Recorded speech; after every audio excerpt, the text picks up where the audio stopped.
Alright, I'm here with a friend of mine, and he's got an interesting story to share.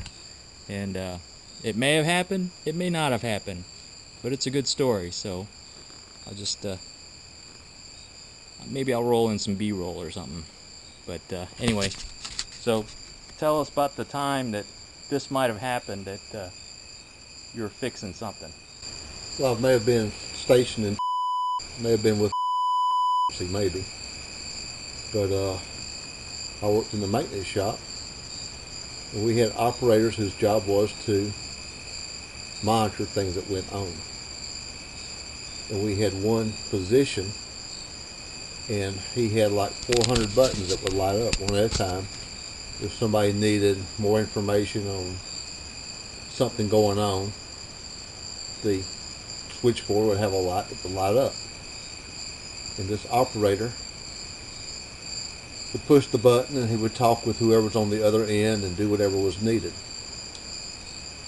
I was in maintenance, and I was working in the maintenance shop, and I could get behind a panel full of wires, and I could watch this guy push the buttons. Each time the light would light up.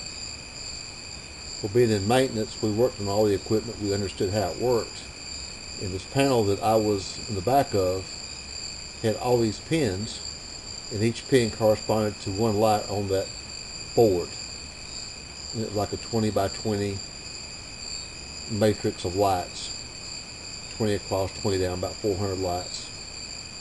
And again, what I found I could do is I could take a ground wire, and I could touch it to one of the pins in the back of this panel, and one of the lights would light up on his board. And so one night we were bored. I was bored. In fact, I think it was just me. There was nobody else with me. So I took my grounding wire and touched it to a light. Touched it to one of the pins, and I could watch the light light up. And the operator, who was, had to respond to it, would push that button. And as soon as he would touch the button to press it to talk to the guy, I'd lift the wire up, and the light would go off. And he'd sit there, like nothing happened. And after a little bit of time period passing, I'd take that jumper, a little grounding wire, put on another pin, and he'd push the button. As soon as it light up, it'd go off. And at that point, he'd normally start looking around left and right a little bit, but nothing major. So then after a few minutes, I would go ahead and ground another pin. Another light would light up, and this time he would take his finger, go halfway to the board, and he'd stop. Look around left or right, and the light would stay on. And you could see him. Yes, I'm watching from where you're at. You could see him. And he's looking around, and then he would push the button, and as soon as he would touch it, he'd go off. So then I'd let some time pass. I'd do it again. So were you to the left or the right of him? I was behind him. Oh, okay. I was behind these panels, and I was on the back side of the panel. He couldn't see me. I was looking over the panel. Okay. But in front of me was the open panel, the back of it, with all these pins that corresponded to each of his lights. So the wires from his panel ran underneath the floor up to your panel? Yes. And by shorting out one at a time, I could make his lights light up, any of them. So I'd do it again. So he would do the same thing. He'd go halfway with his finger, stop, and then he would look around, look behind him, look left, right, and he'd sit there. But the light would stay on, and then he would push it, and it'd go out. So what would normally happen if the light legitimately came on? Somebody would be on the other line talking to him? Yes, and talking to him, and he'd have to take some kind of action. And this probably wasn't the best thing to do, but we were bored.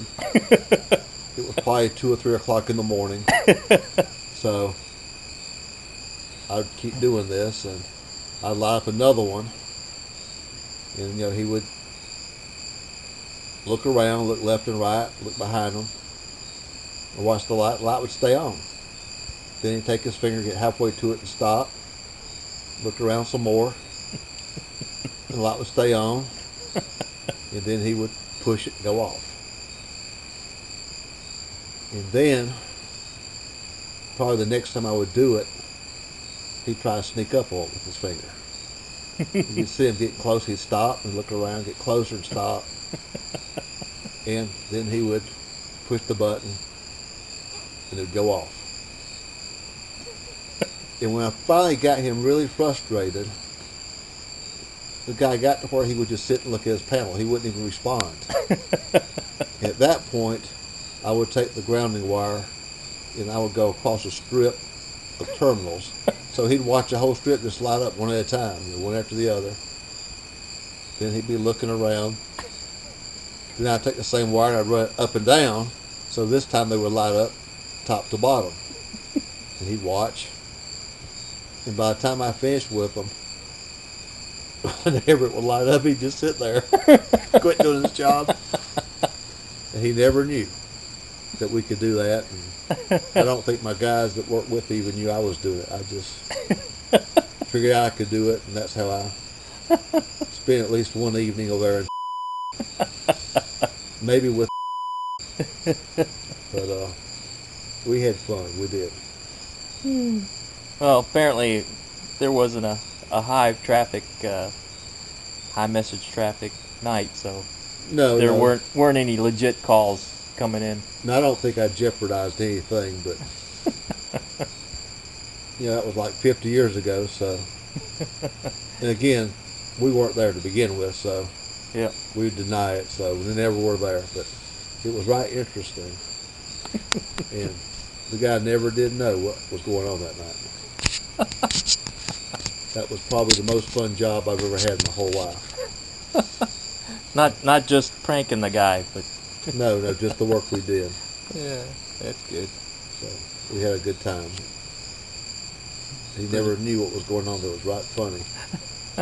Sounds like something from one of the movies, from like an airplane movie or something. Lots of lights go on.